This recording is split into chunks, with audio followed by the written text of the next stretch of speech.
Hey guys, Phil here with Dorkhammer, and in this video we're going to be looking at another army book. This one's going to be for the Chaos Dwarfs, and this is for the Warhammer Armies project, aka the unofficial ninth edition for Warhammer Fantasy, which died off a couple years back. Now, guys, my last video I did Dwarves, and I got a recommendation for Chaos Dwarfs, and much like the Dwarves, I've never seen this book. I don't know anything about them other than they're really evil dwarves. So this should be fun, and let's get into the Army's special rules. All right, guys. So something that made me do a double take right now is I literally been spelling this dwarves, Dwarves, but it has dwarfs here with an F, and I even looked it up. And I was like, "Am I in a Mandela effect thing?" But dwarves is also plural. But I'm gonna correct my spelling of it in YouTube because they have an F here instead of the VES. So we'll move on to the special rules. But yeah, just something I wanted to point out real quick, guys. And let's go ahead and look at the Army special rules. Okay, guys. So here we go. All right, the Chaos Dwarves Army special rules. We have, first of all, we have contempt. Units with this special rule treat units without it as expendable. Um, Units with this special rule treat units without it as expendable. So does that mean that, like I said, okay, so here's how I take it. Units that don't have this rule basically can treat like a regular Chaos Dwarf or whatever other unit that doesn't have this as like a slave or something. That means that you can shoot into them or something like that, or you can do magic into them or whatever, runes into them, whatever it might be. Um, Feel free to clarify for me, guys. Like I said, I'm seeing this for the first time, so I'm interpreting it from what I know, which is not a lot, but more than the normal person. All right, so we have relentlessness next. We have units entirely composed of models with this special rule. Do not need to pass the leadership in order to march, regardless of the proximity of the enemy units. I think this is a normal dwarf rule. Dwarf rule. Resolute when break tests, so it's about the same, or it's the same. When taking break test models with the special rule, count as having lost combat 1 point less than they actually have. So this is basically the same. Next, we have demonic. So models with this special rule have immunity to poison attacks, magical attacks, unstable. They have magical attacks, and they're unstable, and a ward save of 5+. So they have the basic demonic special rule. Now they have animosity as well. Looks like units with this special must roll on a d6 and consult the chart below at the start of return, unless they are already in combat. Fleeing have less than a unit strength of 5, or a non-fleeing unit with a contempt special rule is within 6 inches of them. Okay, so on a 1, unit must take a panic test. If it's passed, the unit may act normally this turn. Cut them good on a 2 through 5. The unit may act normal this turn. Bloody murder. The unit suffers D3 wounds distributed as for shooting attacks. These wounds, however, will not cause a panic test. Afterwards, they gain +1 to their two hit rolls for this turn only, and may be used normally again. So for 1 turn, they take some wounds, but they get +1 to their hits. So I don't know. Maybe it's better than it. It's not that terrible, especially if you only roll like a 1, right? Yeah, so not too bad. We have the Infernal Armory. Okay, they got the Black Shard armor. It's a full plate armor. Confers a ward save of 5+ special roll against non-physical flaming attacks. Okay, so I guess that would be magical attacks. I don't know. I still get confused by that non-physical stuff. I mean, I take that as being magical. Okay, so because I mean, maybe even cannons too. I guess if cannons, but that's physical too. I don't know. Maybe y'all can help me out with that too. I'm not sure. I don't know. My take on that is that it would be a magic fire, I guess. I don't know. Or maybe magic. I don't know. I'm done with that. Blood of Hashut. All right, one use only. The blood of Hashut can be used in close combat instead of attacking normally that turn. It targets a single model on base contact. That attack works on 2+. If a 1 is rolled, the blood of Hashut is wasted. If the attack is successful, then D6 automatic hits are inflicted on the target. The 2 wound score of these hits is always equal to the unmodified save of the target. For example, a model with a heavy armor and a shield would have a 3+ save. Is wounded on a 3+. Oh wow! So it's good for models that have a really good save. So attacks from the blood of Hashut ignore armor saves, flaming attacks, and magic. They have flaming attacks and magical attacks. Special rules. I can't talk. All right, we're just getting started, so I'm gonna have to get better. We have Naphtha Bombs next. This is 6 inch range, 3 strength. It's armor piercing, flaming attacks, quick to fire. If the enemy is hit, it suffers D3 strength 3 hits. If, however, where 1 is rolled, the thrower instead suffers a single automatic wound. This is a non-physical attack. Okay. Dark Forge weapon. Okay, this is a magic weapon. Each Dark Forge weapon possesses one random ability that is rolled at the start of the game at the same time as you choose your demonics. The Demon Smiths. Oh, I kind of like that name. The Demon Smith spells. Such weapons are unique, and if you have more than one Demon Smith in your army, you must reroll any duplicate ability if possible. Note down which ability a particular weapon gets after you have determined. Okay, so we have 1 is Spell Rot, the Demon Smith's channeling tip, +1 to the Demon Smith's channeling tips. 2 is Furnace Blast. Once per game, the weapon may unleash a 3/3 flaming attack breath weapon as a Demon Smith's shooting attack. Okay. Malignant is 3. The Demon Smith becomes subject to the Hatred special roll. 4 is Lifebane. The weapon has multiple wounds, D3 special roll. Pretty nice. 5 is +1 to the Demon Smith's dispelling attempts. 6 is Possess. The weapon wounds on the 2+, regardless of the target's toughness. However, if the 1 is rolled on the 2 wound dice, further wound is inflicted on the Demon Smith instead, with no saves of any kind allowed. Yikes. So, don't roll a 1. And it's awesome. So, pretty cool. I guess we have a Sorcerer Prophet here. Okay, so it's an infantry character. Weapon skill 5, ballistic skill 4, strength 4, toughness 5, 3 wounds, 3 attacks, 10 leadership.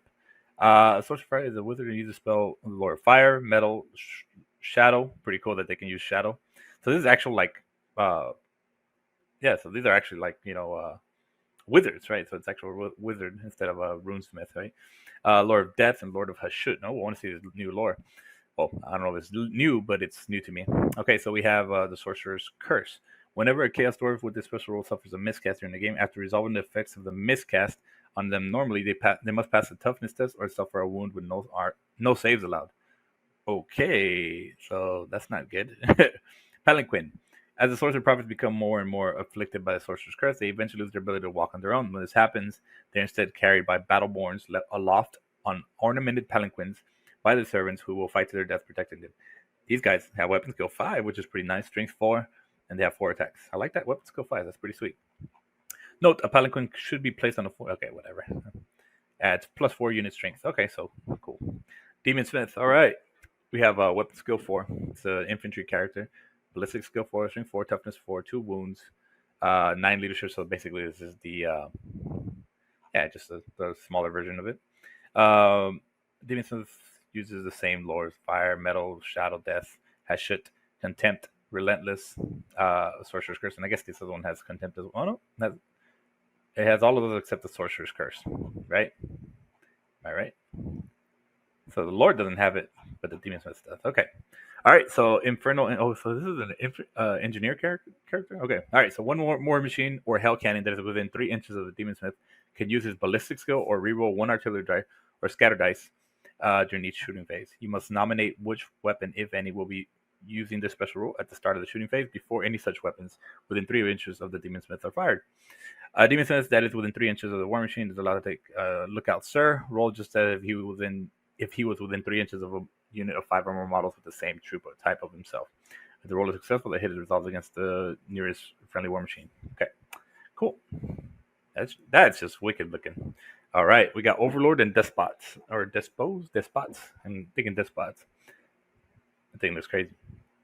All right, so then Overlord is weapon skill 7, ballistic skill 4, strength 4, toughness 5, 3 wounds, initiative 4, 4 attacks, leadership 10, contempt, relentless, and resolute. Cool. Chaos Dwarf Warriors are next. All right, that looks pretty badass. All right, so they are weapon skill 4, strength 3, toughness 4, leadership 9, 1 attack, initiative 2, contempt, relentless, and resolute. Devastators are next. That looks wicked. Okay, so Devastators are contempt, relentless, and resolute. Weapon skill 4, strength 3, toughness 4. Very similar to the other one. Like, it seems like a lot of the infantry units were the same, they just carry different stuff, right? These guys are shooters. So they have the Hellshot Blunderbuss, 12-inch range, strength 3, armor piercing, multiple shots. Oy, ouch. Quick to fire. And yeah, it doesn't say they're in move or fire. I guess they just -1 if they move. Blunderbuss do not suffer penalties to hit for firing multiple shots. or for firing at a charging enemy. So that's pretty nice. That's with the quick to fire.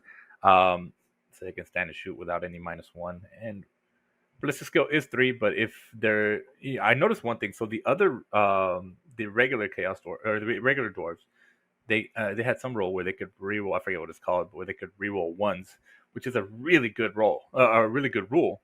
It makes them really, really brutal. Even though their ballistic skills low, rerolling ones makes up for it and then some. I mean, that's just brutal. So I noticed these guys don't have it, or I haven't seen that yet. So maybe they have something else that makes up for that. Okay, so they have Hellshot. Blunderbusses do not suffer any penalties to hit. Oh, I just read that, didn't I? All right, get on to the next one. We have the Infernal Guard. I'm not sure what all this is. All right, Infernal Guard, weapon skill 4, strength 4, toughness 4, 1 attack. Death Mask, basically a captain, I guess. And then we have the Infernal Iron Sworn, weapon skill 5. So these are probably upgrades that you can do, and then the captain, right? So instead of Infernal Guard, you can make an Infernal Iron Sworn. That's my guess, which I think I'm right.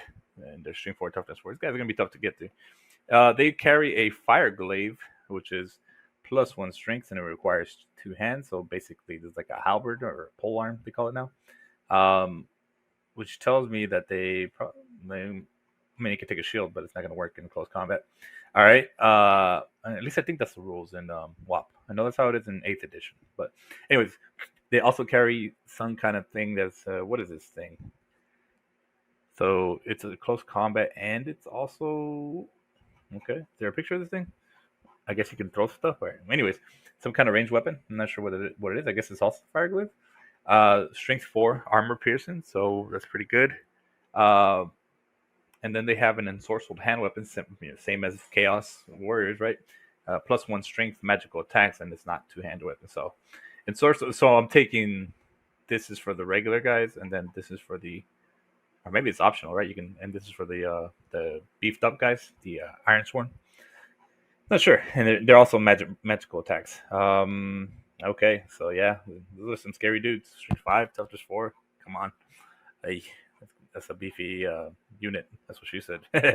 Oh god, this reminds me of Metalocalypse right now. I don't know y'all ever seen this show, but that's this drawing right here looks like some stuff I've seen on there. It's pretty badass. Okay, next we got the Immortals. This is gonna be weapon skill 5. So crazy, they're all just moving 3 so slow. Strength 4, toughness 4. They better be right. 1 attack, 9 leadership. Weapon skill 5 is pretty awesome. Contempt, relentless, and stubborn. So pretty good roll. I love stubborn. The more full plate armor. Granite armor gives the wearer +1 to the save for a total of a 2+ save. So these guys are walking around. They're basically knights. That's brutal. I wonder what they carry around. Oh, I wonder what, you can probably give them like great weapons or something. We have Acolytes of Hashut. All right, so an Acolyte is weapon skill 5, strength 4, toughness 4, 1 attack. The Adept, which is a captain, is just an extra attack. And then we have a Petrified Sorcerer, which has 4 attacks with the same profile, except they have 4 wounds. So that is, was that up there? I don't think that was up there. Interesting. All right, so they have Contempt, magical attacks, relentless, resolute. All right, you got to watch out for these Contempt guys. It's going to be kind of like orcs and goblins, right? At the start of the Chaos Dwarf turn, Acolytes, well, I don't know. I guess they just can shoot into them, or maybe I missed something there. At the start of the Chaos Dwarf turn, Acolytes may select one of the following dirges to sing, effects of which they have benefit of next turn. So basically, this stuff is like prayers or dances they can do, or songs, and then it gives them stuff, right? So the first one is it gives them the Fury one's going to give them hatred. The Dirge of Brutality gives them Killing Blow, pretty cool. And then the Dirge of Defiance gives them the Ward Save. Out of all of those, I would probably take, you know what, I'll take the Hatred. Well, I'll take the Hatred one, yeah. Yeah, I think so. I don't know. Yeah, give me the Hatred. I don't know. If you can get great weapons, or if you have regular, maybe if you have like hand weapon shield, give them Killing Blow, and that'll, negate any kind of armor save. That would be pretty nice. I'll take that over a Ward Save. All right, we have Petrified Sorcerer, so that's an upgrade. Okay, so that's like an upgrade you can do to maybe the champion or something. Should be mounted on a 45-4 military millimeter base. Has a unit strength of 4. It may not leave its unit during the duration of the game, and it's always placed in the second rank of the unit as centrally as possible. So it's kind of similar to the Bretonnians and their lady, or the lady, whatever they call them, their sorceress. While there are rank and file models left in the unit, except the command group, always remove 1 in preference to the petrified sorcerer taking a wound. So this is kind of nice because I guess you can't attack it directly. Am I right there? I hope I am. It assumes that if one of the bear falls, another one rank and file steps in. Only when the rest of the unit has been killed does the petrified. Oh, there we go. So I'm right. Even in close combat, a unit carrying a petrified sorcerer gains +1 to their combat resolution bonus, the fear and magic resistance 2 special rolls. So magic resistance 2, they get fear, and they also get +1 to their combat resolution.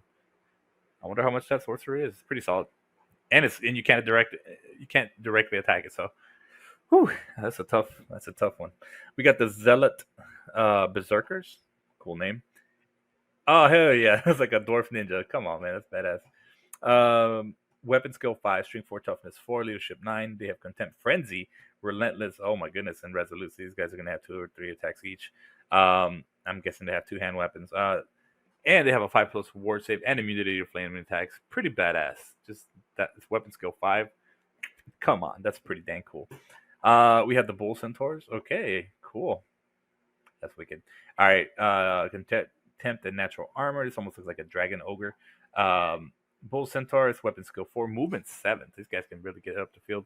They only have 1 wound though. I wonder how much they are. Leadership 8, pretty good. 2 attacks each though. Strength 4, toughness 4. Yeah, we'll see. We have the render, which is I guess there's a different champions you can do. I'm still a little. Oh, wait a minute. Oh, we have bull centaur renders, which are basically monstrous infantry. Looks like. Bear the render. Just came out with Okay, so these guys are monstrous cavalry. Sorry. Movement 7, weapon skill 4, strength 4, toughness 5, 3 attacks each, initiative 3, leadership 8.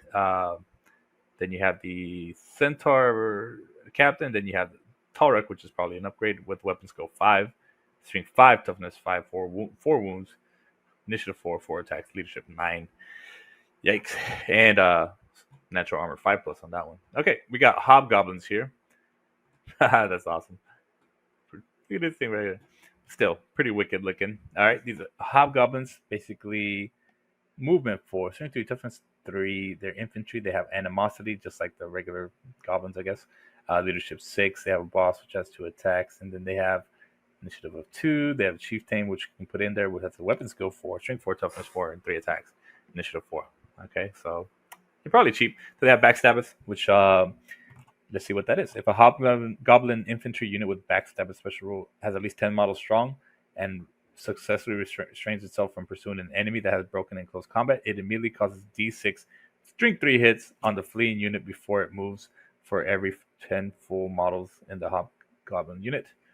Wounds from this attack are distributed as wounds from shooting attacks and maybe saved notice here. I'm gonna have to repeat that again. I'm not. That's what hobgoblin backstabber has at least 10 models strong. Okay. And successfully restrains itself from pursuing an enemy that has broken in close combat, so they don't chase after. It immediately causes D6 injury on the fleeing unit before it moves for every 10. Pretty sweet. Okay, nice. So for every 10 full models in the hobgoblin unit, it causes D6 during 3 hits. So let's say you have a block of 30 of them, or let's say 20 of them, it'll take 2d6. 3d6 for 30. 46 or 40. Of course, I don't know how expensive these guys are, but I don't know. I don't know if that's really going to come into play, but it's kind of cool, I guess. We got Sneaky Gits next. Sneaky Gits, pretty basic as you can get with a Goblin. Let's see. Ambush. Okay, so these are guys going to be killing war machines and stuff like that, sneaking up. Animosity, backstabber, poison attacks. Pretty cool. I wonder what kind of stuff they shoot. They have skirmishers. Maybe it's like slings or something. After each round of combat is fought, the Sneaky Gits gain a fight and extra rank special room each turn for as long as they're in close combat with that enemy. Pretty cool. So after one turn they fight in an extra rank. After 2 they fight in 2 extra ranks and so on. Okay, so that's interesting. It's a cool little painting.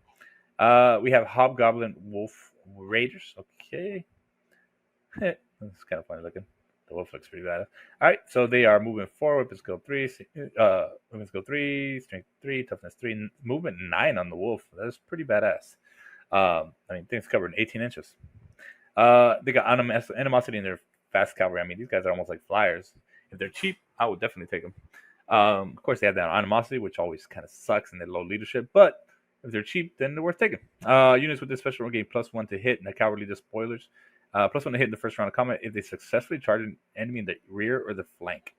However, if they are themselves charged at all, they suffer -1 to their combat resolution in the first round of combat instead. So they'll probably be dying in droves on that one. Wait, how tough is the wolf? Is the wolf just strength 3, toughness 3? Come on, man. Wolves are stronger than that. We have orc and goblin slaves. So these are expendable units. Weapon skill 2, movement 4. Basically, they're just like Skaven slaves. You know what I mean? Animosity and a mixed unit. So I guess they have. Okay, so this is. Okay, so they have something like a little overlord, overseer, or whatever, helping them out. And they fear elves. Models of special rule. Treat models from the house. Whatever. It's causing fear against them. Okay.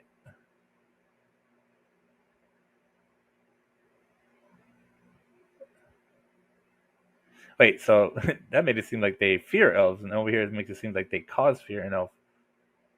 Cheat monster rule as fear against them.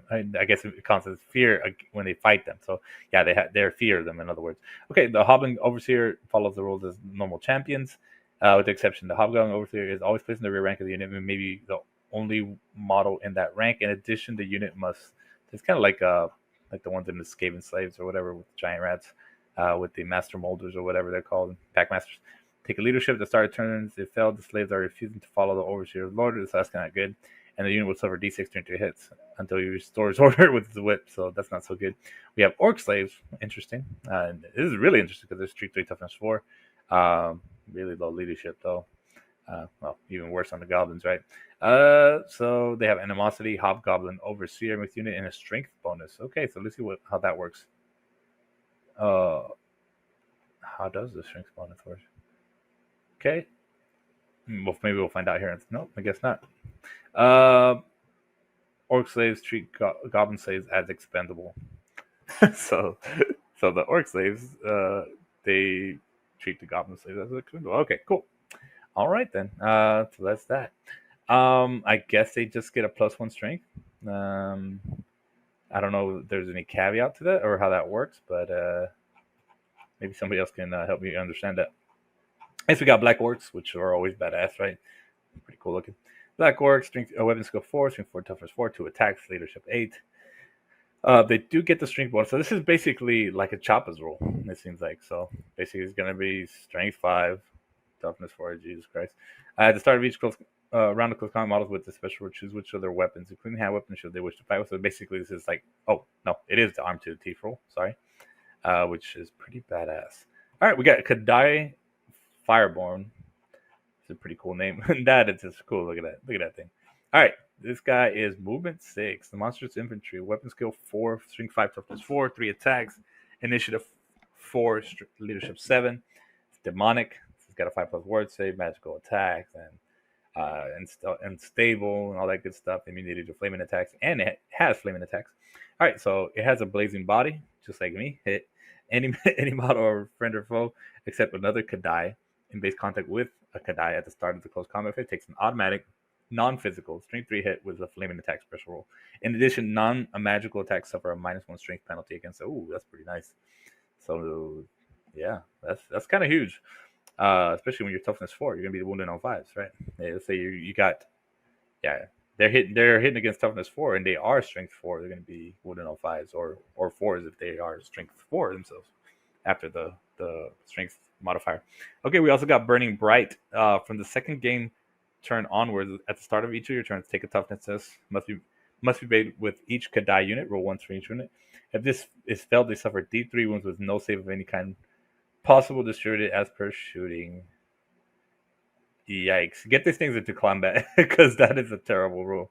That's just brutal. What is this thing? It looks cool, but I don't know what it is.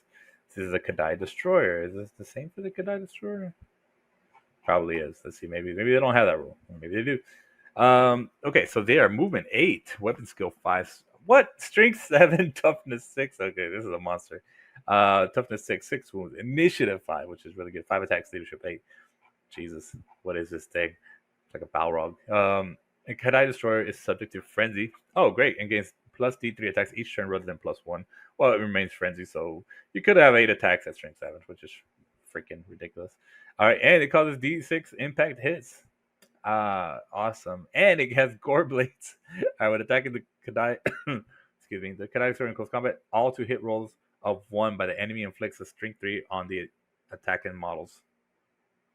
When attacking the in close, all 2 hit rolls of 1 by the enemy inflicts a strength 3 on the attacking model. So that is that on themselves, I guess. Okay, so it's like it just like bounced off of them because of the gore, and then it hits himself. That's pretty interesting. All right, Brazen Wings. The Kadai Destroyer gains Fly and line of sight 7 and Breath Weapon Strength 4. Flaming attack special roll, pretty cool. The Kadai Destroyer gains +2 wounds, which I imagine are in its profile, or is it? I don't know. It doesn't really specify. Usually they'll say something like it's already included in its profile. So, okay, I'm not sure. But we'd have to leave it up to check that out in Battlescribe if we ever use it, which that would be a cool model to use. Be a cool model to even see because that thing looks scary as shit.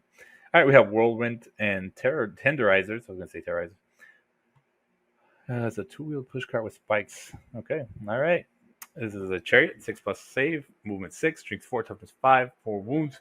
We have the Bull Centaur on top with weapon skill 4, strength 4, 2 attacks. This has Contempt, natural armor 6+, Whirlwind in addition to normal impact hits. The Whirlwind causes D6 impact hits at strength 5 at the start of each close combat. Oh, round of combat. All right. That's awesome. That's pretty badass. Note that this only applies when fighting to the Whirlwind's front. Okay, so make sure you do a frontal attack. Due to the constraints when pushing the Whirlwind forward, the Bull Centaur may only attack when fighting to the Whirlwind's flank or rear. So you can't attack forward with the Centaur, but you can with, D6 strength 5 hits is pretty badass, or pretty good. It can be good. We have the Tenderizers next, which I guess are better. Maybe, I don't know. They have a movement 6, same stats, movement 6, strength 4, toughness 5, wounds 4, 2 attacks on the Bull Centaur, weapon skill 4. Except this has the same thing, except what is the difference? The Tenderize, in addition to its normal impact hits, the Tenderize causes D3 impact hits at strength 6 at the start of close combat. Which one would you rather have? No. So D6 strength 5 hits or D3 strength 6 hits? I'd rather have the D6 strength 5 hit, I guess. Maybe. I don't know. These attacks have multiple wounds. Okay, yeah, never mind. You want this one because it's D3 wounds per wound, right? So multiple wounds. Note that this only applies when fighting to the Tenderizer's front. Due to this constraint, the Tenderizer, when pushing forward the Tenderizer, forward, the Bull Centaur may only attack to the flank in the rear. So pretty cool. It's hard to discern what the hell I'm looking at here. Can't tell. Too much stuff going on. Hurts my eyes. Light artillery, we have Inferno guns. Cool name. All right. What is this damn thing? All right. So we have infantry. Okay. Contempt, relentless, resolute. Inferno gun has the following profile. So their weapon skill 4, strength 3, toughness 4, 2 attacks. Not bad that they have 2 attacks. Okay. So 18-inch range, strength 5, armor piercing. So that's a minus. What is that? -2 to your, -2 to your armor save. Mover fire, which is not the best, but maybe you can use that however you want. Roll the artillery to determine the number of shots fired and roll to hit as normal using the ballistic skills of the Chaos Dwarfs. The ballistic skill is 3. Okay, if the result is a misfire, consult the black powder chart. Okay, so black powder misfire chart. Okay, we have the Earth Shaker mortars. The Earth Shaker mortars are weapon skill 4, strength 3, toughness 4, 2 attack, same stats. Contempt, relentless, resolute. These guys are mortars, so basically you have 12 to 36-inch range, 3 inches on the template, 6 inches on the eye of the template. Armor piercing 1, move or fire, D3 multiple wounds, and slow to fire. Okay. All right, then. Okay, we have bazookas next. All right. A bazooka is infantry. It's weapon skill 4. Sorry, my chair's a little loud, guys. We have 2 wounds, 2 attacks, leadership 9, strength 3, toughness 4, ballistic skill 3. Went backwards there. So it's move or fire, and it's slow to fire. So you can't stand and shoot with it, and you can't move and shoot with it. That's a range of 6 to 24 inches, strength 6. Each hit from the bazooka is multiplied into D6 hits. If the 2-hit roll for a shooting attack made by the bazooka is a 1 before any modifier applies, then it misfires. Roll on the black powder chart in the Warhammer Army book, a rulebook, and apply the results to the bazooka. So can be pretty good. Can be pretty good, just don't misfire. We have a Hobgoblin Spear Chukka. It's toughness 7. The Hobgoblin Cruise, just a bunch of little hobgoblins. War Machine, Bolt Thrower. Slip Shot, let's see what this is. If the 2-hit roll for the shooting attack made by Spear Chukka is a 1 for any modifier, then a misfire roll. The Stone Thrower misfire thing. Not so good when you get misfires on that. But it's probably cheapest chips. Cheapest chips, mate. Next we got the Iron Demon War Engine. What we got here? All right, Iron Demon is moving 6, strength 6, toughness 6, wound 6. Chaos Dwarf crew, strength 3. However many they have, I'm not sure. I guess just 1. I don't know. It has this is a chariot, armor save 4+. Impacts hits are d6 plus 2. Causes terror, and it's unbreakable. That's kind of nice. That's really nice. Probably too expensive though. All right, so it's lumbering and unstoppable. When charging, the Iron Demon can only do so in a straight line forward, no wheeling around, and does not use Swift Stride special roll. If a double 1 is rolled for the charges, then something has gone wrong. And the Iron Demon does not move at all this turn. No, that's not good. Well, at least it doesn't hurt itself. The Iron Demon cannot overrun or pursue in combat if they destroy or rout foes. Okay? So you got to go straight for it. You can't do anything else but going straight for it. Grind attack. At the beginning of each round of combat in which it did not charge, the Iron Demon inflicts d6 impact hits to reflect its grinding over its victim in bulk and power. So it's going to be d6 string 6 hits. Yikes. We have Demolition. Iron Demons ignore terrain classified as obstacles and do not suffer d6 wounds for moving through dangerous terrain. That's pretty nice, except rivers and marshlands. Okay. Either way, at least it's only rivers and marshlands, and those are actually impassable terrain, so you cannot even go through it. We have the Steam Cannonade. This weapon can only be fired at a target directly ahead of the Iron Demon, and uses the following profile. So, does that mean it has to be like in a straight shot? Like you can't even move the Iron Demon? I'm not sure. That's kind of ambiguous, it seems like to me. All right, so it's 18-inch range, strength 5, armor piercing. Roll the artillery dice to determine the number of shots fired, and roll to hit as normal with the ballistic skill of the Chaos Dwarfs. It does not suffer any 2-hit penalties for moving and shooting or firing multiple shots, so basically hitting on a 4. If the ballistic skill is 3, which I'm sure it is. Sure is. Okay. If the result is a misfire, consult black powder misfire chart. If destroyed, result is rolled. The cannon is destroyed and may not be used again. In addition, the Iron Demon is mounted on the Iron Demon. It is mounted on suffers d6 with no saves of any kind allowed. Yeah, that's pretty tough. All right, we have Skull Crackers, which is an upgrade. The Iron Demon gains impact hits 2d6 special roll and rolls 2d6 for the number of impact hits with the grind attack. Yikes! In addition, hits caused by the Skull Cracker gain +1 bonus on 2 wound rolls against buildings and fortifications. Sheesh. Yeah. All right, we have a Magma Cannon next. Cool, just shooting out lava. That's pretty cool looking. All right, so this thing is toughness 7, crew is strength, weapon skill 4, strength 3, toughness 4. This thing works like a fire thrower. The Magma Cannon uses the following profile. It's a 12-inch range, strength 5, flaming attacks, multiple wounds. This is basically like the one in the Skaven have. Pretty cool, I guess. We have a Death Shrieker rocket launcher. Cool. All right, this is a rock battery. It's a War Machine stone thrower, contempt, and resolute.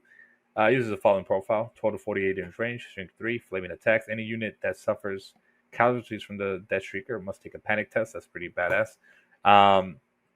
Death Shrieker may be used to fire special demolition rockets instead of the normal loads. Demolition rockets use a small template, and this is the following profile. So it goes 12 to 48-inch range, strength 4, 10 in the eye, and there's multiple wounds in the eye. Flaming attacks. That's pretty badass at a strength 4, by the way. If the Death Shrieker line rolls them up, so basically you can misfire, but man, this is going to be absolutely brutal. The demolition rocket is. We have a Dreadquake Mortar. A Dreadquake Mortar works like a mortar. All right, so this thing's for toughness 7. It has a Chaos Dwarf crew, and then it has a Slave Ogre, which is strength 4, toughness 4, 3 attacks. Not bad. It's a War Machine Stone Thrower. Slave Ogre only is the only one that causes fear. The Dreadquake uses the following profile: 12 to 70. This thing goes 6 feet, so it's all over the board. Oh, this is scary. Strength 10 in the eye, strength 5 all around. This is going to be a beast. Jesus. Armor piercing, d6 wounds on the eye, and then slow reload, which I'm not sure what slow reload is. Maybe we can look that up and see what that is real quick, because I've never seen that roll. So let's see what we got here. Slow reload. Maybe we'll find out later. All right, so maybe we'll find out right now. I'm not sure. Okay, yep, we're right at right now. So all models suffering casualties from a dread quake mortar in the previous turn must pass a test as if they were moving through dangerous terrain if they wish to move. Oh, oh, oh man, that is brutal. Uh, including charging, reforming, charging, leaving the unit, and suffer -1 to hit with their missile weapons. War machines can only fire in a 4+ on a D6. Wow, this thing is brutal. Okay, so I mean, oh man. Okay, all right. So the black powder misfire chart is used when the weapon misfires, but all rolls on the chart are reduced by -1 in order to reflect the dangers of an unstable dread shake quells. Oh man. What is the -1 though? I mean, it's just a stone thrower, right? All rolls on the chart are so it's closer to a 1. So uh, okay, so yeah, so if you get a 6, it's a 5. You get a 2, it's a 1. So that's my understanding. Maybe I'm wrong there. We got slow reload unless a slave ogre is present as part of the war machine's crew. After the mortar is fired once, you must roll a 3+ on a d6 whenever you wish to fire it again. Oh, okay, so that's the slow reload. If this roll is failed, you may not fire this turn, but may fire it again normally next turn. We have the Hell Cannon next, which is pretty popular and pretty badass. Okay. All right, this thing is demonic, and it's a mixed unit. Natural armor 4+, weapon skill 4, strength 5, toughness 6, 5 wounds, 5 attacks, leadership 4 in it, but the War Dwarf handler is leadership 9. This is a monster, not a war machine. All right, so this has case here. At the beginning of your turn, the Hell Cannon is not in combat. Take a leadership test. The test is failed. Pivot the Hell Cannon towards the face to the closest enemy unit. It is then subject to the random movement 3d6 special unit. To the random unit movement in the beginning of the next turn. If the Hell Cannon would get destroyed, the result of being unstable, treat this as we're rolling a 1 on the table below. We have Spew Ichor, which is the Hell Cannon's Strength 5 breath weapon. Any unit that suffers 1 or more casualties from Spew Ichor must take a panic test. -1 to their leadership, pretty badass. Doomfire is fired like a stone thrower. It's a 12 to 60-inch range. Jesus. That's strength 5 and strength on the template, and then 10 on the eye. Move or fire. So that's one thing that's against it. It's move and fire. Probably be too OP if it was move and fire. Multiple wounds, D6 that's on the eye, and then slow to fire, so can't stand and shoot. Any unit that suffers 1 or more casualties from Doomfire must take a panic test on -1 penalties or -1 penalties of leadership. Should the artillery, so basically you roll a misfire. Here's what happens. 1 is every unit within within 6 inches takes strength 6, D6 strength 5 hits. Then remove the Hell Cannon and its crew from play. Brutal. And then we have Schlurp. Remove the crew from play. Not good. We have Does. All wizards in 24 inches must take a leadership test or suffer a miscast. Any spells lost are determined randomly. This is not so good. Gur is remove D3 crew. Blood is move the Hell Cannon 3/6 forward as if it was subject to the random movements special rule and it was in the compulsory movement subphase. Boom! Resolve the Doomfire shot as if it were a direct hit, doubling the strength of any hit. So strength 10, and then strength 20 on the eye, which is you can't go above that, can you? Either way, the Hell Cannon cannot fire for the rest of the game, so it's basically useless. But it's gonna fuck some shit up this one turn. So not terrible on that, but pretty bad on the one. Okay, we have a Juggernaut next. Juggernaut Siege Tower, which is something I've never seen before. It's movement 6, strength 5, toughness 6, 10 wounds. Oh my goodness. Has a dwarf crew, has a bull centaur in there. Unbreakable. It's causes terror. It may never march. When charging, the Juggernaut can only do so in a straight line forward with no wheeling allowed. It does not use strike special rules, kind of like that other chariot thing. Juggernauts cannot overrun or pursue in combat if they destroy or rout their foes.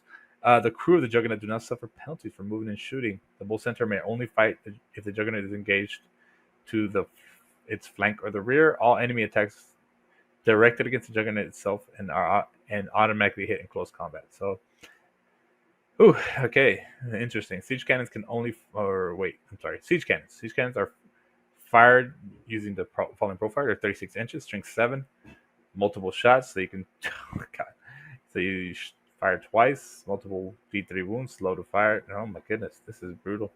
Siege cannons can only fire from the Juggernaut's front and do not suffer any penalties. I'm gonna say it's from this front arc. Earlier, I was saying it's like directly in front of it, but like it has to be just the front arc. So it means you can't pivot like you can normally with a cannon, right? Or which I think you can, right? Siege cannons can only fire from the front. Do not suffer penalties to hit for firing multiple shots or moving and shooting. If you roll a double on the hit roll when firing them, the Juggernaut suffers D3 wounds with no saves allowed. Okay, so don't roll doubles. Okay, we have a Colossus next. No picture, no painting or whatever, no drawing of it. Oh yeah, here we go. That thing just looks silly. All right. Oh my god, this thing. Basically, look at their giant, their form of a giant. All right, so the Colossus is movement 6, weapon skill 4, strength 6, toughness 6, 6 wounds, leadership 10, 5 attacks. It's a monster. It's an animated construct. It's a mechanical giant. If it's destroyed in battle, it will explode with an earth-shaking noise. Any model-based contact takes a single strength 5 hits. All right, and it has like a gazillion upgrades. All right, here we go. Demon Crystal gains magic resistance 3. Armor plating, plus 1 to its armor save. These are just upgrades. Okay, we have the Furnace of Hashut. The Colossus may use the furnace at the beginning of each of his turn. It then gains plus 2 movement, so it'd be movement 8. Okay, and then plus D6 extra attacks in close combat for the remainder of the turn. So it has 5 base, so you can get up to 11. Brutal. However, the Colossus also suffers D3 strength 6 hits, ignores armor saves, special roll at the end of that turn. So it could be pretty good. It's only D3, so it's not the worst thing in the world. And the thing has 10 wounds, right? So, or no, it has 6 wounds. Okay, never mind. That's kind of rough. All right, so you can do Lava Thrower. It gains a strength 5 breath weapon with the flaming attacks and armor with flaming attacks and ignores armor save special roll. Okay, not bad. Not bad at all. Great Hammer. The Colossus gains plus 1 strength to its attacks. If you replace both the Colossus hands with a Great Hammer, it gains plus 1 attack as well. So plus 1 attack, plus 1 strength. So you're talking strength 7 with 6 attacks. Yikes. We have Crush. In addition to the normal attacks, the Colossus can make a single attack at strength 10 with multiple wounds, D6 special roll. Yikes. High power engine. So this thing is going to be like a big old Optimus Prime and right in front of your army. The Colossus gains the following bonuses to its profile: plus 1 movement, plus 1 strength, plus 1 attack. Brutal. I'd probably take that one. That one doesn't have any backlash. Probably the most expensive one though. We have the Siege Giant. These are cool, man. I like this stuff. Oh man, I'd love to see this model. Movement 6, weapon skill 3, which is not that great. Strength 6, toughness 6, 6 wounds, 3 initiative. Attacks are random. Oh, it's like a giant. Yeah, giant attacks. All right. It's also stubborn. Immunity to psychology. Also is leadership 10. So it falls over. Giant must test to see whether it falls over, and the following things apply. Okay. Let's see. Am I missing anything here? Okay. All right.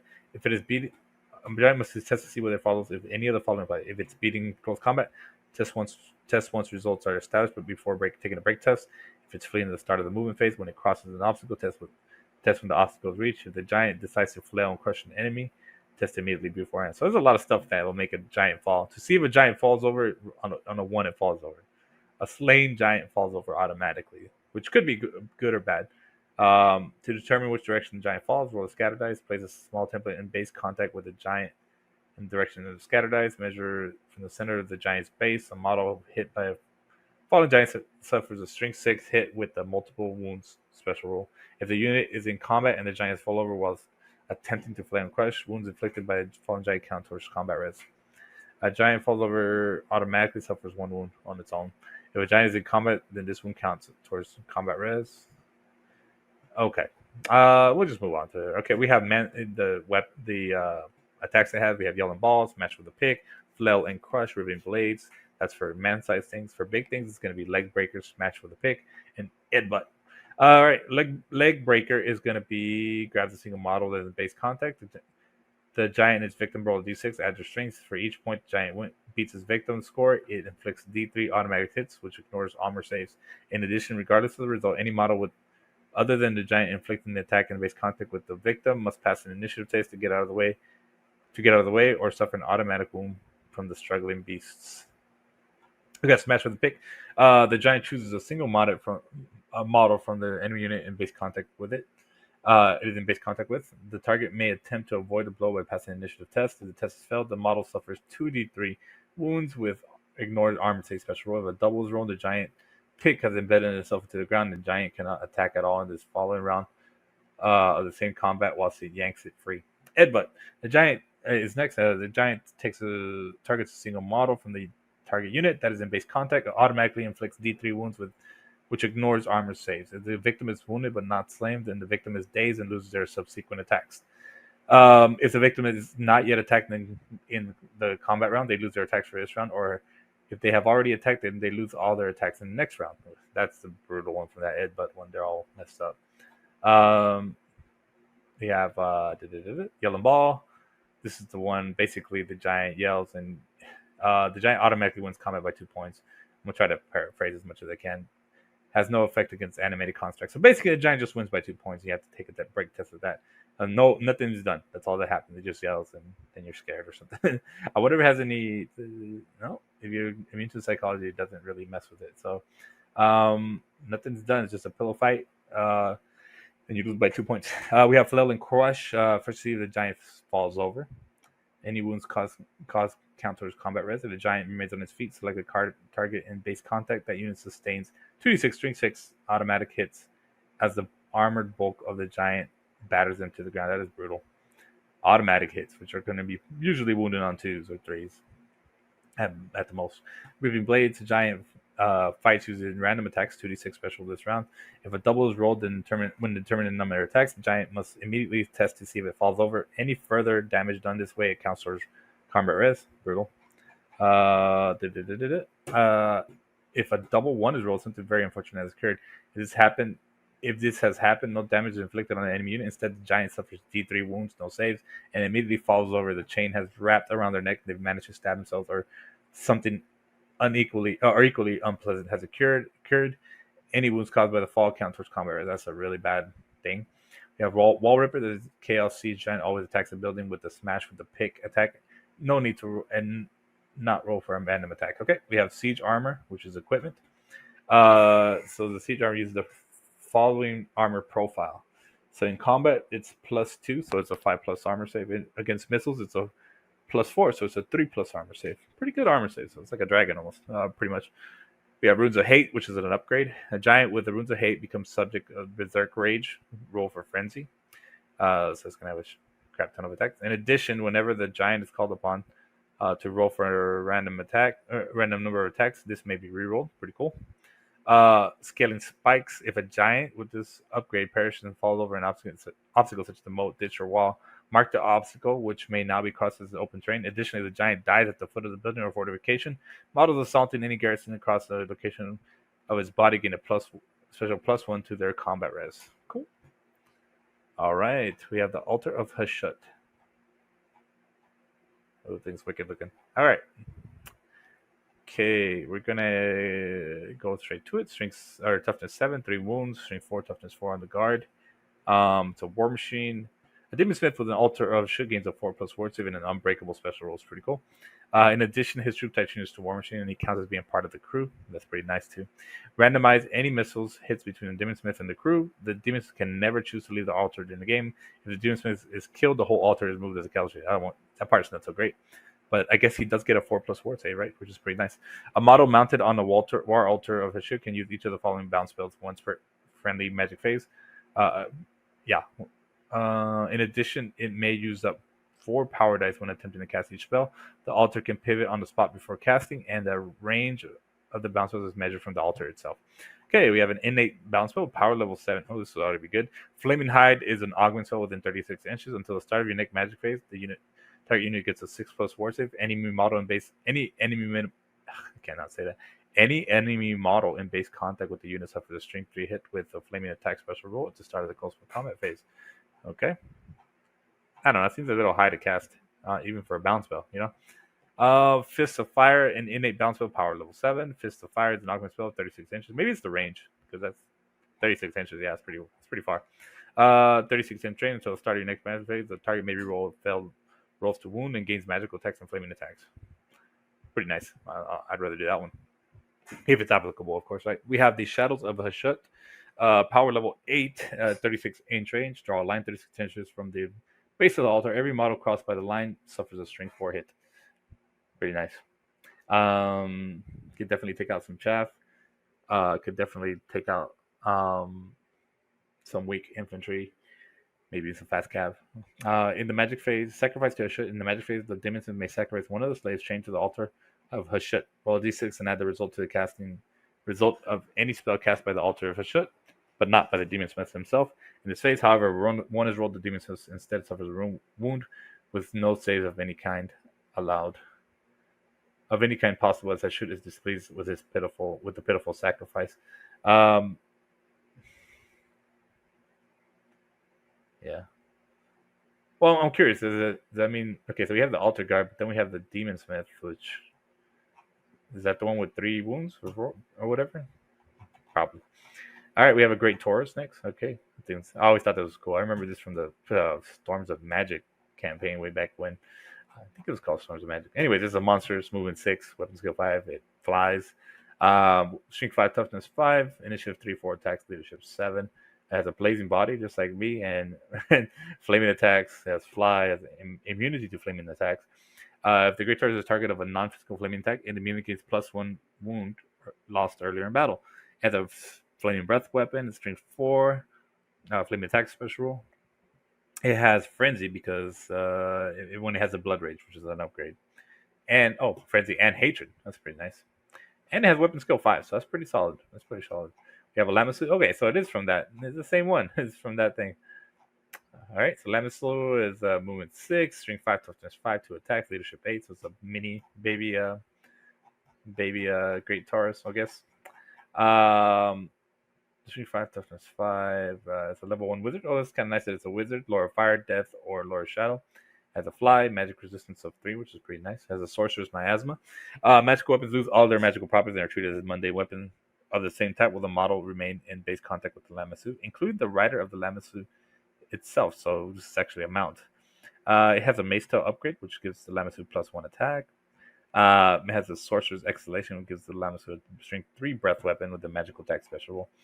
We have next. We're going to start going into the characters, I guess. All right, we have Astragoth Ironhand, High Priest of Hashut. Is an infantry, level 4 wizard. Uses spells from the fire, metal, shadow, death, Lord Hashut, content, resolute, the sorcerer's curse. All right, so Astragoth can move faster than any normal ordinary dwarf. He's moving 6. Oh wow, leadership 10, strength 5, toughness 5, 4 wounds, 3 attacks with a skill 4. This guy's a badass, and he's a wizard. All right, so he has a semi-mechanical body. However, he may never march or charge longer than his movement value. He will still pursue and flee at normal speed. Okay, so that's not so great, but this dude's going to be tough to kill. If Astragoth successfully hits with 3 of his attacks, and his mechanized arms go into overdrive, pounding, smashing, and stabbing flesh and stabbing faster than flesh and bone would permit, he can immediately make an additional 3 attacks. These attacks may not generate any further attacks. So basically, really, he has 6 attacks. All right. So, yeah. So, okay, so he only has 3 attacks, but he does have weapon skill 6. But if he hits with all of them, he gets +3 attacks, which is pretty cool.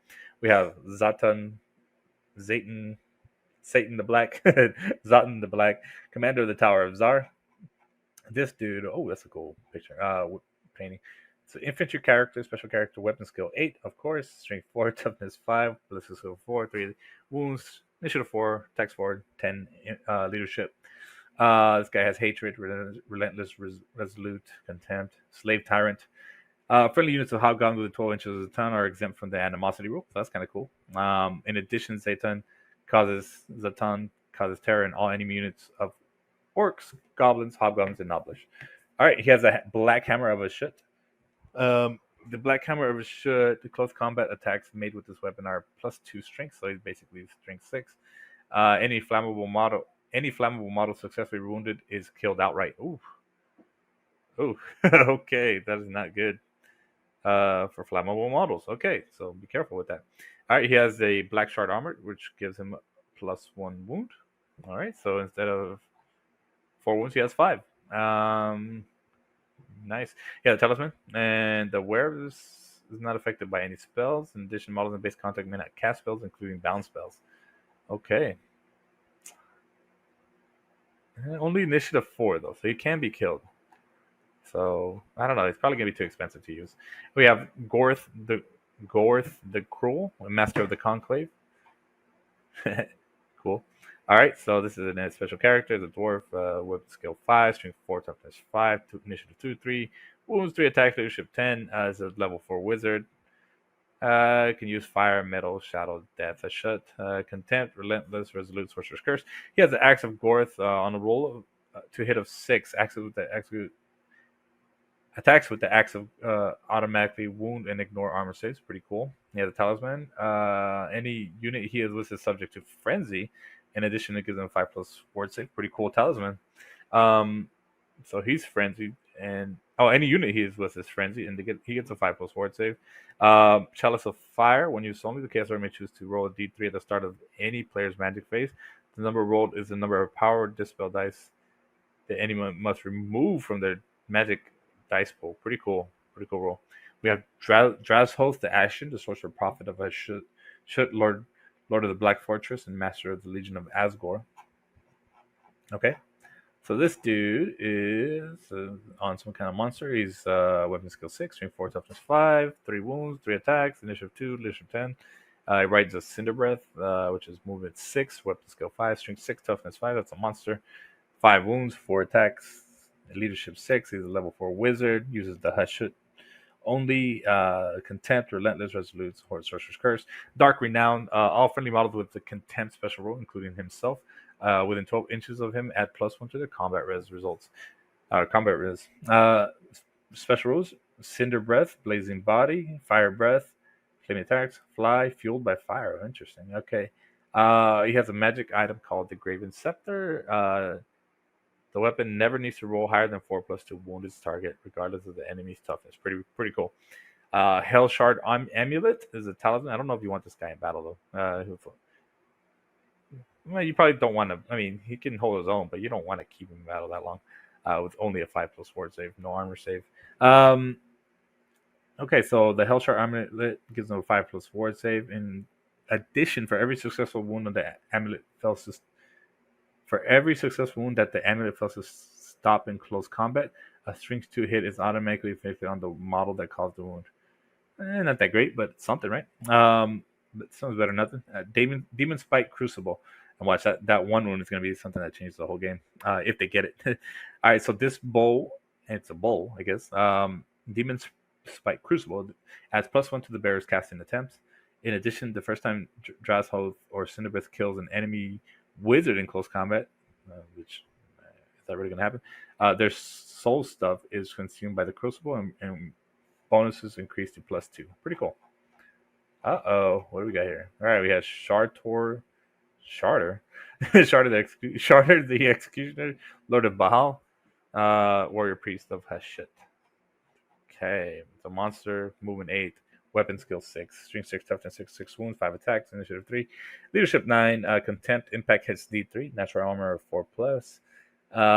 This guy is all bull center renders, bull center turrets within 12 inches of the Sharder himself may reroll failed charge rolls. Pretty cool.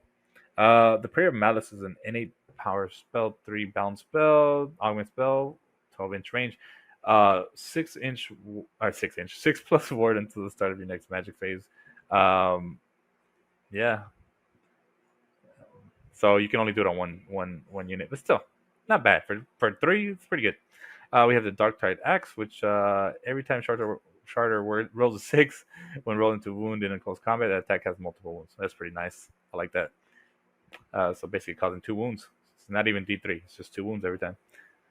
Okay, we have the Mask of the Executioner. At the start of your magic phase, you can target one enemy unit within 8 inches of the model. Roll D6. On a 1 or 2, nothing happens. On a 3 or 5, that enemy unit suffers D3 wounds, which ignores any armor saves. On a 6, that enemy suffers D6 wounds, the armor saves. Whew. It just does it. Like at the start of the magic phase, you don't even use any power dice. Sorry, you target one. So basically, on a 1 or 2, nothing happens, but you're doing something. 66.666667% of the time. Pretty cool. And no magic needs to happen. It just does it automatically. It's just chance and dice, nothing crazy, no miscasting or nothing. Rykarth the Unbreakable. I have a feeling he's unbreakable. Captain of the Immortals. The Immortals. Looks like it looks like a candle. I don't know. Weapon skill 6, strength 4, toughness 5, 2 wounds, 3 attacks. This is a regular type hero character. Leadership 10 though, pretty nice. Contempt, fear, relentless, unbreakable. Records must be accompanied by a unit of immortals, and he may not leave this unit as long as he remains in it. And he and his unit are unbreakable, of course. He has a Curse Rune X, great weapon. All attacks made with his weapon have the more armor piercing and multiple wounds D3 special rules. At strength 4, so not the strongest guy, but pretty cool for unbreakable. I wonder if they stay unbreakable when he dies. Granite armor gives +1 to his armor save for a total save of 1+. So he has a 1+ armor save. That's pretty badass. Of course, something that ignores armor save will screw him up with only 2 wounds. But either way, if you can keep him alive, it's pretty good. Pretty good. Probably gonna be too expensive. Okay, guys. So next we got Hothgar, the Renegade Sorcerer of the Forge. Okay, so Hothgar looks like a barbarian dwarf. That's just crazy looking. All right, so he is an infantry special character, level 2 wizard. Weapon skill 4, strength 4, toughness 4, 2 wounds, 2 attacks, leadership 9, initiative 2. He uses the lore of fire and the lore of metal. He is contempt, an infernal engineer, relentless, resolute, sorcerer's curse. He's a master engineer. All war machines in an army, including Hrothgar, may reroll 1 artillery die or scatter die once each during the game. So that's pretty solid right there. That might be worth it, depending on his points. Because like having that many engineers, or 2 or 3 of them, might be worth his points all together, right? So he has a Hellfire pistol as a magic weapon. The pistol has flaming attacks, missile attacks only. It's a flaming attacks, and then it's multiple shots, D3 special rolls. Okay, so he gets D3 shots. And he has a black shard armor, which gives him a 5+ ward save, a special roll against magical attacks. Okay. All right, so I guess that doesn't work against non-magical attacks. So I'm guessing. So we have Gorda's Backstabber. So it's going to be some kind of goblin. Scourge of the Dark Lands. He is moving 4. Weapon skill 5, 2, 4, toughness 4, 3 attacks, 2 wounds, leadership 7. He's an infantry. He has the Backstabbers, the Cowardly, the Spoilers. I don't remember exactly what that was. He has Faded, Lucky, and Sneaky. Call it what you... All right, whatever. He has a 4+ ward save. Okay, not bad for a 2 wound character with strength 4, toughness 4. That's pretty solid for. I mean, if he's cheap, it's not too bad. And he has Eye Gouger. All attacks made with the Eye Gouger have poison attacks, killing blow, and armor piercing. That's pretty nice. That's not bad for a little hero that way. Wonder how much he costs. We'll keep an eye out for him. It's hard to remember all these damn names. Gorgeous Backstabber. All right. Okay, we've moved on to the lore. So we have the lore of Hashut. It has Killing Fire as a lore attribute. Once a spell from the lore has been cast on an enemy unit, that unit counts as being flammable for the rest of the magic phase. Pretty cool. Makes it a little bit easier to wound them with flaming attacks. All right, so we have Breath of Hatred, which is cast on a 6+. It's a 24-inch augment spell. The unit gains Hatred special rule until the start of the next magic phase. The wizard can choose to have the spell target all friendly units within 12 inches. If it does so, it's 12+ to cast. Pretty awesome. Pretty awesome to get Hatred on a bunch of units. Okay, we have Burning Wrath next, which is a cast on a 6+. It's a magic missile. 12-inch range, D6 strength 6 hits flaming attacks. Pretty awesome. I mean, this is like, of course, the range isn't that great, but then you can go for a 12+ if you do 2d6 hits. But I don't like the range so much. But still, that's strength 6. That could really clear up some stuff right there. I mean, you can kill some knights with that. Next, we have Dark Subjugation, which is cast on an A+. It's a hex spell, 24-inch range. Target must pass a leadership test at -3 or suffer a permanent reduction of -1 to the... -1 to the leadership for the rest of the game to a minimum of 2. It has no effect on models with immune to psychology, so pretty good. Maybe you can make something panic off the board. Let's say you combine this with like one of those cannons or mortars from earlier where it makes you take a panic test and then it does -1. I think it was I don't remember if it was a Hellfire cannon. I think it was the mortar one. So you're talking -2 to your leadership if you fell it. Whew, that could be pretty brutal. Yeah. especially if you're going against something with low leadership already. All right, we have the Curse of Hashut. It's a cast on a 10 plus. Is a direct damage spell with 18-inch range. Targets a single enemy model of the caster's choice, even a character in a unit. The target suffers a number of hits equal to 2d6 minus their toughness value. The hits from the wound, the spell wound on a 4 plus with the ignore armors. Ooh, that is tough. Let's see. Let's say you roll target suffers 2d hits of 2d6 minus their toughness. So let's say you roll. Oh man, that could kill the character. I mean, if they don't have a ward save, or they don't have a ward save, you could really just snipe a character for pretty cheap at 10 plus to cast. You really got to pay attention to the spell. That is one of the worst spells I've seen. 2d6 minus their toughness value. Yikes, that is brutal. And ignoring if it didn't ignore armor saves, man, that is just brutal. I don't know, guys. Y'all let me know what you think of this. But from what I see, this is one of the most brutal spells I've seen in a while. It's a really good one. Really good one for killing off. I mean, for instance, I recently went up against Grimgore, and Grimgore is so hard to kill with a 1-up, 5-up save, and then being toughness 5 and having and always strikes first. Imagine if you can get this spell off on him, and let's say he's even toughness 5. But let's say you roll 2d6. Of course, you might get a low casting, right? But let's say you get 2 wounds on him, then Grimgore's got 1 wound left, right? I think he's 3 wounds, maybe 2 or 3, maybe 3 or 4. I don't know. I think he has 3. Anyways, next we got Ash Storm, cast on a 10, 12 plus. Ash Storm is a hex spell, 24-inch range. The target unit suffers -1 to hit in close combat and -2 to hit with missile attacks until the start of the caster's next magic phase. So -1 to hit in close combat, -2 to hit with missile attacks. Not bad. 24-inch range, pretty good range. In addition, the target unit may only use its basic move. It may not charge, march, or fly. Ooh, that could be really good against. May not charge, march, or fly. Oh man, yeah, you can slow some guys down. And the unit also treats all terrain except in pathway as dangerous terrain while the spell effect lasts. So that is a pretty good spell. Um, Wizards cannot cast magic spells except on their own while under the effect of the spell. Pretty cool. On their own unit. So you cannot even cast direct damage. Man, that is one heck of a spell. That's pretty cool. I think I still like this one better. But no, I don't know, man. They're both pretty good damn spells. All right, we got Hellhammer next, cast on a 13 plus. It's a direct damage spell. Yeah, that's a crazy hex. Extend a straight line 12 inches from the caster's front arc and directly away from their base. Each model in the way must take initiative or suffer a string 6 hit with the flaming attacks and multiple wounds special rule. This is like Crack's Call from the Skaven. From any unit suffering except the Crack's Call, they just die. They flat out die on an initiative test. No saves of any kind account.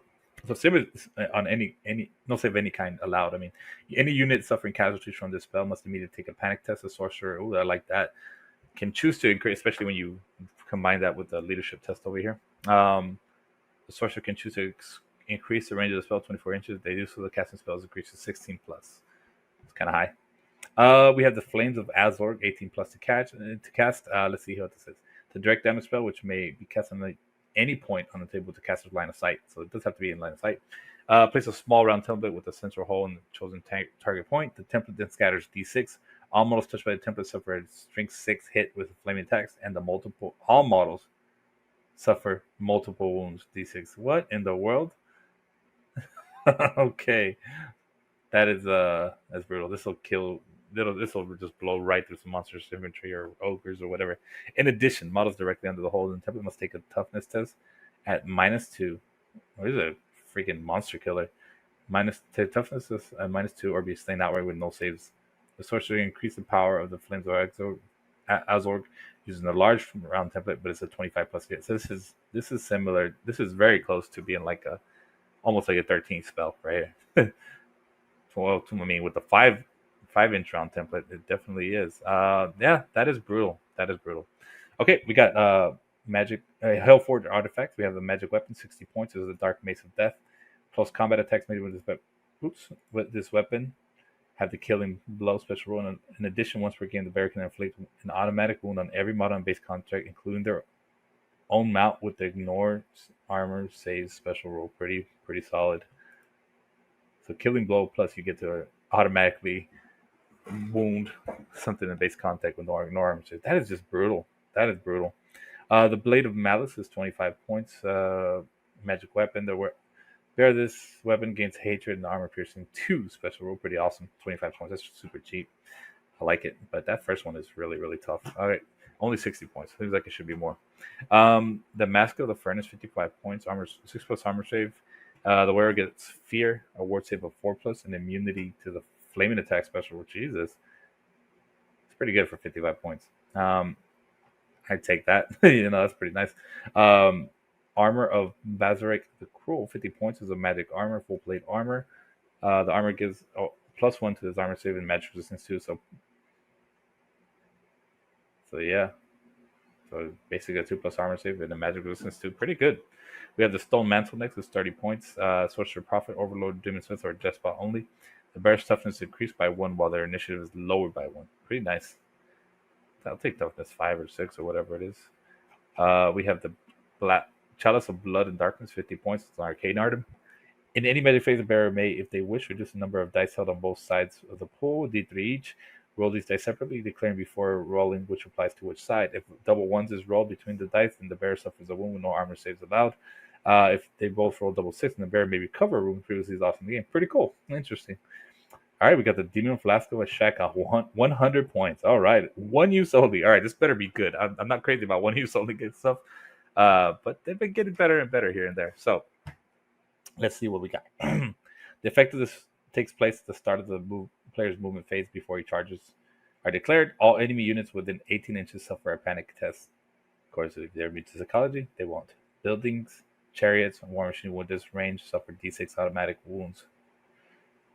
Okay, so this I do like because this is automatic. This is not like a chance.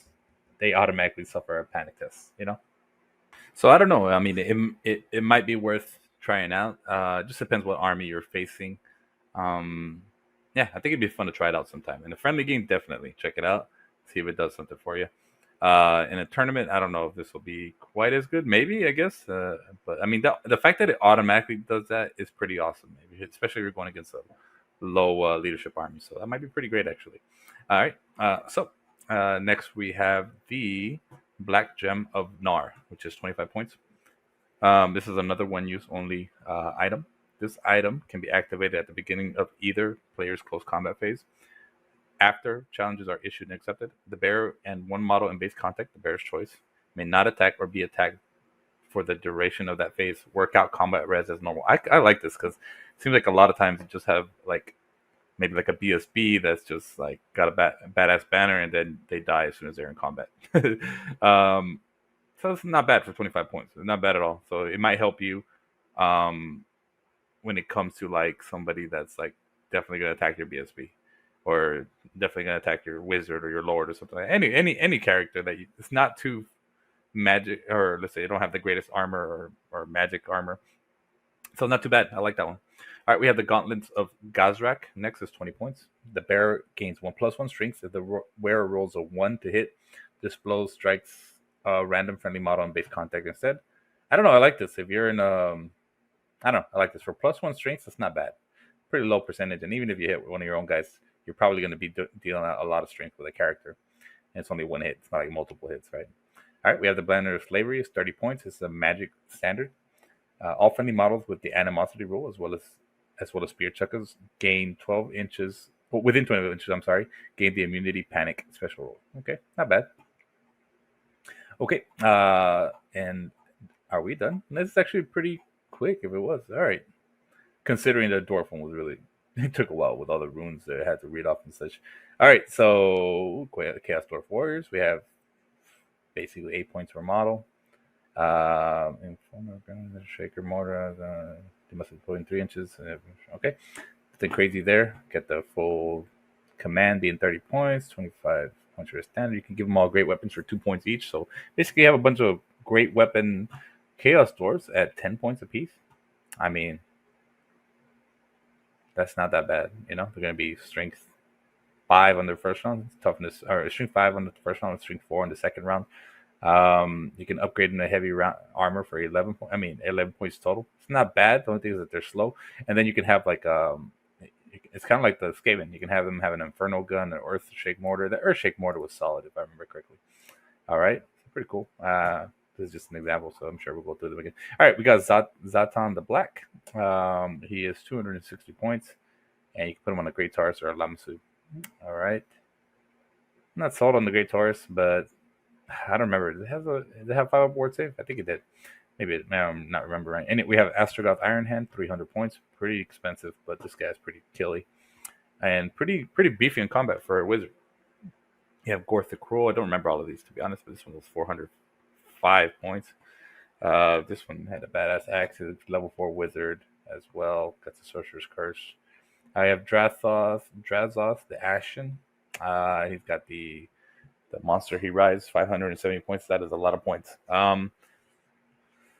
But yeah, toughness 5, 3 wounds, 5 wounds on the monster. I mean, yeah, probably too expensive.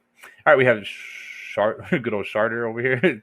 Got the Dark Tide deck. All right, this guy was pretty beefy. 320 points. We have Sorcerer Prophet being 220 points. So this is more your basic guys. Pretty expensive lords. Level 3 wizard. But I mean, look at the stats on this guy. Strength 4, toughness 5, 3 attacks, leadership 10, weapon skill 5. I mean, that's not a bad lord to have. You know, you can put all kinds of stuff on him. Make him a level 4 for 35 points. Put all these crazy ass weapons on him, or put the black shard armor on him. Make it. Forget what the black shard armor does. We're on page 104. Let's see. Black shard armor. What that does again. Oops, did I pass it? Maybe I did.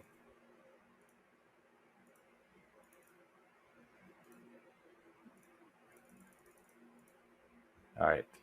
Okay, so this is a full plate armor, and it gives a 5+ ward save against non-physical flaming attacks. So that's pretty solid.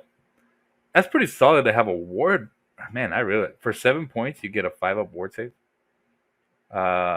Against non-physical. Only against flaming attacks. So it's a full plate armor though. At the end of the day, a full plate armor is a 3+ armor save. So still really solid. You know, 3+ armor save for 7, and then maybe if you have some kind of non-magic or whatever it was, flaming attacks, non-physical flaming attacks, then yeah, I guess that would be a breath weapon. Is that right?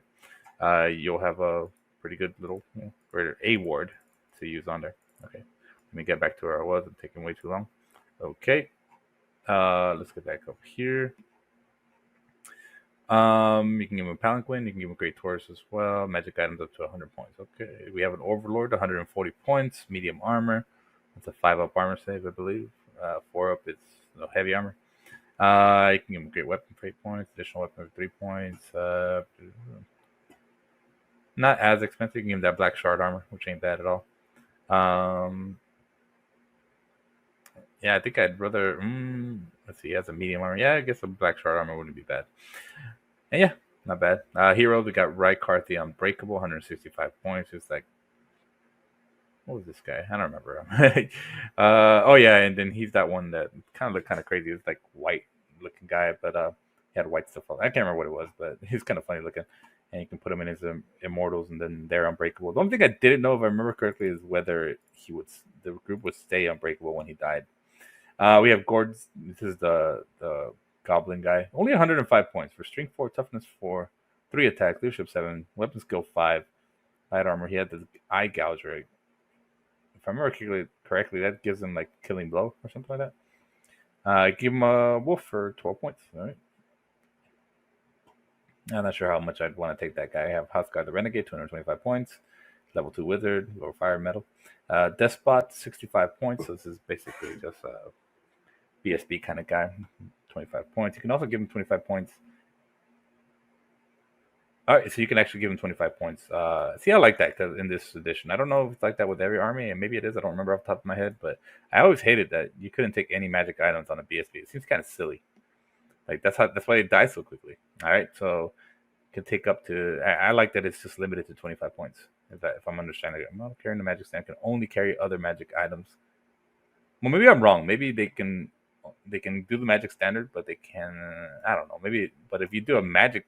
No, it says magic standard. So I don't know. Maybe I'm wrong there. But whatever. Pretty good. You got a Demon Smith on only 90 points. Not bad. Pretty cheap actually for a level 1 wizard. Pretty good stats. I mean, strength 4, toughness 4, weapon skill 4, medium armor. It has medium armor, so basically has a 5-up armor save. 5-up armor save. and then strength, toughness 4, strength and toughness 4, leadership 9. That's a solid character, you know. Make it a level 2 for 35. You can add all these stuff. You can even add more armor, which is pretty neat, considering that usually you can't give wizards armor, right? And give 50 points of stuff. We have the Bull Centaur Tarek? Centaur Tarek, 150 points. Strength 5005 for attacks. Give him a great weapon. Strength 7. Yeah. Kind of a scary guy. We have the Hobgoblin Chieftain, only 40 points. That's super cheap.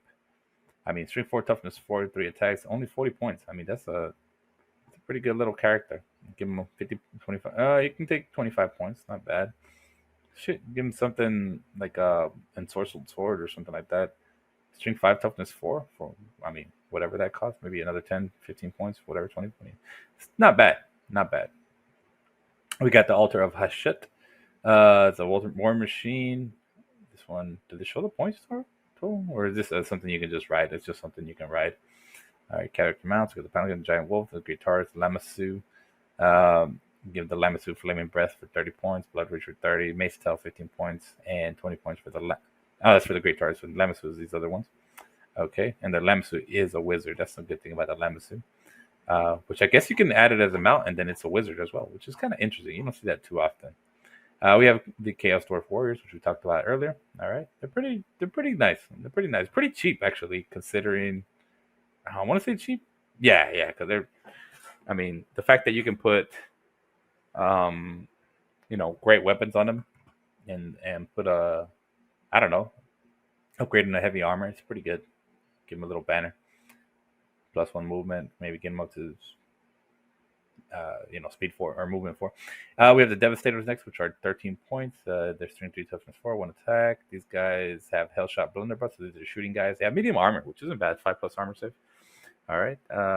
You can give them crossbows for free if you want something a little more sure shot. Give them heavy armor for 1 point extra, which would be 14 points for each one.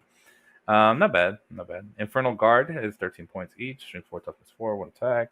These guys just have a hand weapon shield, but they also have that black shard armor and shields. So you're talking 4-up armor saves. Not bad. And then you can give them the Fire Glyphs for 4 points per model. Or you look at it. Here's the Iron Sworn. That was that one captain, or that is kind of scary. Strength 4, toughness 4, 2 attacks, weapon skill 5. Pretty good. Infernal Iron Sword can have ensorcelled hand weapons and count as a special unit. So that means. Does that mean they're strength 5? Is that right? We have Hobgoblin Warriors, which are 3 points per model. Oh, super cheap. These guys are like slaves. You have to have at least 20. You can give them bows. Just a little bit more expensive than slaves. You could have a good horde of them. Not bad. Hobgoblin Wolf Raiders, 10 points per model. Not bad. Maybe your fast cavalry guys. Not bad. I'll take some stuff out. Really low leadership, but still. These guys are just meant to go see if they can kill some chaff or some war machines. We have Goblin Slaves. 2 points per model. Now we're talking. Basically, they are just like slaves. Animosity for your elves. Mixed unit. They have their handlers or whatever.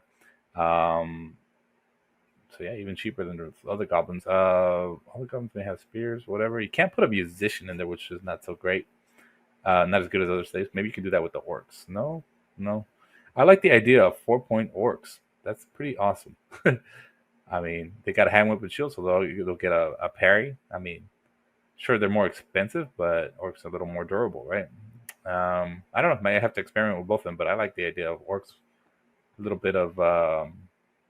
bit tougher. And heck, you can replace the shields, give them all hand weapons, and you have cheap ass orcs with two attacks. You know what I mean? I mean, they'll have to be dealt with. You know what I mean? You can't have these orcs coming in there and be basically almost like plague monks, except they're not frenzied, right? But still, and they have the strength bonus thing, right? So does that mean they're strength 4? I don't know. I'm not sure. Not sure how that strength bonus comes into play. We have the Immortals, 15 points per model, strength 4, toughness 4, 1 attack, leadership 9. Give them they have great weapons. They have the granite armor, and I have to look that up right now. I don't remember what the granite does. Let's look it up real quick. Let's look at granite armor. We're on page 111. Just to come back, granite armor.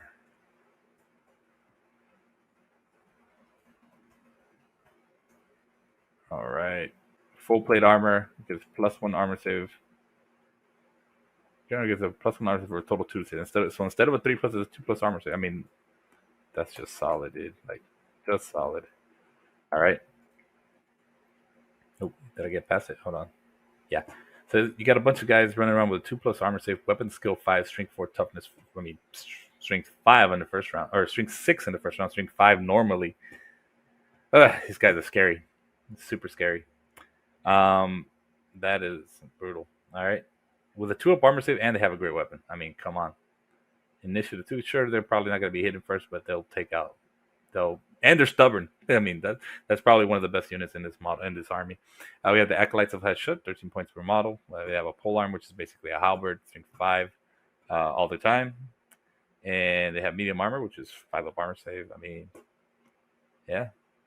Oh, you get that petrified sorcerer with 4 attacks or whatever. That's weapon skill 5. I love that weapon skill 5. That's great. We have the Zealot Berserkers, 13 points per model. I guess they have Frenzy. Yeah, 2 attacks each, strength 4, toughness 4. I mean, you can make them skirmishers at strength 4, toughness 4. Come on. That's pretty awesome. Of course, they're going to have, and they have leadership 9, which is great. So why wouldn't you use these guys? I mean, that's fantastic. They'll take stuff out. We have the Bull Centaurs, 20 points per model. Yeah, I mean, you can give them great weapons for 2 points each, 22. That's kind of expensive. Only a 6-up armor save. 24. I don't know. I don't know if these guys are worth taking. It might be fun to experiment with it, but I don't know. Seems like they'll get shot up. We have the Bull Centaur Renders, 50 points per model. These guys are the monsters in cavalry. Strengths. I mean, movement 7, strength 4, toughness 5, 3 attacks each. Natural armor 5+. They have a 5+ save. They have a 4+ with the shield and a light armor. So does that give them 5+? 4+, 3+. Is that a 3+ armor save? If that's the case, that's not too bad. 3+ armor save on monsters cavalry. You can give them additional hand weapons, give them 4 attacks each, or you can give them great weapons, and they'll be strength 6 and then 5 on the next round, which is pretty awesome. You can give them medium armor, which give them a 2-up armor save, which that's even scarier, but super expensive. Yeah, Black Orcs. Black Orcs are 14 points per model. Black Orcs are always scary. You give them shields and make them scary. You get the strength bonus. So I guess they would get the strength 5, which is ridiculous. Man, just scary unit. That's another great one. All right, we have the Godai Fireborn, 50 points per model. This is the one you got to be careful with if you roll a 1, I think. Yeah, the strength 5, toughness 4, 3 attacks. This is some scary monsters infantry. Only got a 6+ armor save though. It looks like. All right. We have the Whirlwind Tenderizer, strength 4, toughness 5. This one was that chariot or whatever, the small one. These are the ones that do like D6 damage or whatever, or you can do like the D6 strength 5 hits or D3 strength 5 hits, something like that. We got the Sneaky Gits next, which are 6 points per model. Not bad. I guess they throw some knives. I'm not sure how they work out. I guess maybe they're just like throwing weapons, 6-inch range or whatever. You can make them all scouts for 1 point each. That's pretty cheap scouts, 7 points each. We have the Hobgoblin Spear Chucker, only 30 points. So it does misfire, but only 30 points. You can give them extra Hobgoblin crew, make it a little harder to kill them for 3 points, which is pretty good. I mean, you could put like, I guess you would have to add. So it comes with 2 guys. Let's say you add like, I don't know, 5 more guys, and you have 8 crew. It's gonna be a little hard to kill. I mean, still not that expensive. 50-point thing. All right, we have the Iron Daemon War Engine, 225 points. Oh no, I was wrong about earlier. This is the thing with the grind attacks, 3d6 plus 2. Yeah, it's kind of scary. We have the Magma Cannon, 140 points. This thing is scary as well. Deathshrieker Rocket Launcher, 95 points. Just a lot of some pretty good artillery. Dreadquake Mortar, this thing is brutal. This is the one that's brutal with the Slave Ogre, but you got to be. I think it's slow to fire or something like that. But this thing is scary. As the one that had like 72-inch range or something like that. Hell Cannon, of course, is kind of scary, but it's also kind of scary for your own army. 190 points, and Juggernaut Siege Tower is a gigantic thing.